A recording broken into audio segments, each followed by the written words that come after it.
Aarthi friends YouTube channel. இன்றைக்கி hotel style கீரை வடை, அதாவது பேக்கரி ஸ்டைலில் டீ கடையிலெல்லாம் கிடைக்கிற மாதிரி கீரை வடை எப்படி பண்ணுறதுன்னு பார்க்கலாம்.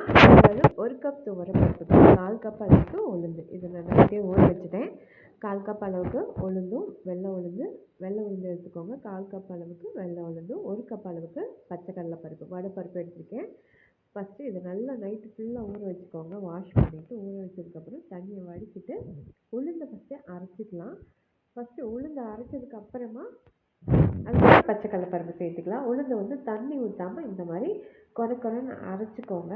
அதுக்கப்புறமா நம்ம பச்சை கடலைப்பருப்பையும் போட்டுட்டு சேர்த்திட்டு இது கூடயே வந்து வரமிளகாய் காரத்துக்கு ஏற்ற மாதிரி 3 வரமிளகாய் ஆட் பண்ணிக்கோங்க. அதுக்கப்புறமா இஞ்சியும் இது கூடயே ஆட் பண்ணலாம். அப்படி இல்லைன்னா நம்ம நறுக்கி கூட சின்னதாக கட் பண்ணிவிட்டு அரைச்சதுக்கப்புறம் அது கூட ஆட் பண்ணிக்கலாம். இப்போ ரெண்டையுமே நல்லா நைஸாக அரைச்சிக்கோங்க. இந்த மாதிரி கொரன்னு நைஸாக அரைச்சதுக்கப்புறமா தண்ணியே ஊற்றக்கூடாது. ரெண்டுக்குமே அரைக்கும்போது தண்ணியே ஊற்றக்கூடாது.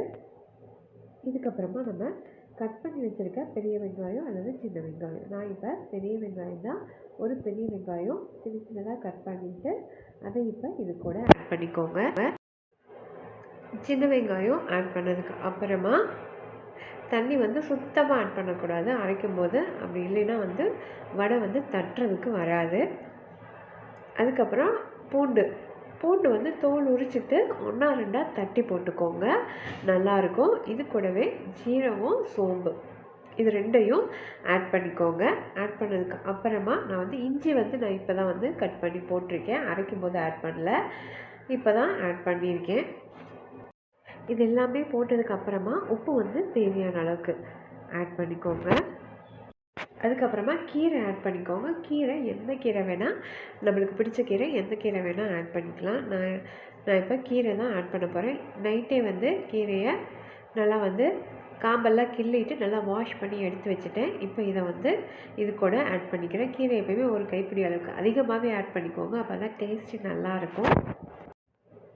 கீரையும் ஆட் பண்ணதுக்கப்புறமா நல்லா மிக்ஸ் பண்ணிக்கோங்க. மிக்ஸ் பண்ணிவிட்டு காமிக்கிறேன். இப்போ இந்த மாதிரி கீரையை வந்து வாஷ் பண்ணதுக்கப்புறமா தண்ணி வந்து இல்லாத மாதிரி பார்த்துக்கோங்க, அதுதான் ரொம்ப முக்கியம். இப்போ நல்லா வந்து மிக்ஸ் பண்ணியாச்சு. எண்ணெய் வந்து காய வச்சுக்கோங்க, சூடு பண்ணிக்கோங்க. சூடு பண்ணதுக்கப்புறமா கையில் தட்டி, நான் வந்து டீ கடை மாதிரி கொஞ்சம் நல்லா பெருசாக பண்ணி காமிக்கிறேன். இந்த மாதிரி கையில் தட்டிட்டு எண்ணெயில் போட்டுருங்க. எண்ணெய் வந்து மிதமான சூட்டில் இருக்கிற மாதிரி பார்த்துக்கோங்க. நான் வந்து ஒரு சின்ன கடாய் தான் எடுத்திருக்கேன். எண்ணெய் வந்து அதிகமாக யூஸ் பண்ணலை. இதுக்கு வடைக்கு யூஸ் பண்ண எண்ணெய் வந்து மற்றதுக்கு எதுக்கு யூஸ் பண்ணாதீங்க. அதனால கொஞ்சமாக எண்ணெய் விட்டுக்கோங்க. தேவைப்பட்டால் மறுபடியும் எண்ணெய் விட்டுக்கலாம். போட்டோன்னே திருப்பிடாதீங்க. போட்டதுக்கப்புறமா ஒரு நிமிஷம் போல் லைட்டாக மெதுவாக அந்த சூட்லேயே வந்து கொஞ்சம் வேகட்டும். அதுக்கப்புறமா திருப்பி போட்டுக்கோங்க. இதே மாதிரி 2 பக்கம் திருப்பி போட்டு நல்லா வேக வச்சு எடுத்திங்கன்னா ஒரு சூப்பரான கீரை வடை ரெடி ஆகிடுச்சு. இதே மாதிரி இருக்கிற எல்லாத்தையுமே நம்ம ரெடி பண்ணி எடுத்துக்கலாம். இதில் நம்ம வேறு எதுவுமே சேர்த்துல, எல்லாமே ஹெல்த்தியானதான், வீட்லேயே பண்ணக்கூடியதான். இதில் சோடாப்பெலாம் இன்னும் சேர்த்துவாங்க கடையில், நம்ம அதெல்லாம் சேர்த்தலை, அதெல்லாம் கெடுதல். இதே வந்து நல்லா மொறுன்னு சூப்பராக இருக்கும் இந்த கீரை வடையே. இந்த கீரை வடை வந்து ஒரு ரச சாதத்துக்கோ இல்லை சாம்பார் சாதத்துக்கோ சூப்பராக இருக்கும். நம்ம இப்போ எல்லா கீரை வடையுமே ரெடி பண்ணியாச்சு. இப்போ நான் உங்களுக்கு வந்து உடச்சே காமிக்கிறேன் பாருங்கள், சூப்பராக வந்திருக்கு. சூப்பராக கீரை வடை அருமையாக வந்திருக்கு. பேக்கரி ஸ்டைல் கீரை வடை ரெடி பண்ணியாச்சு நம்ம வீட்லேயே.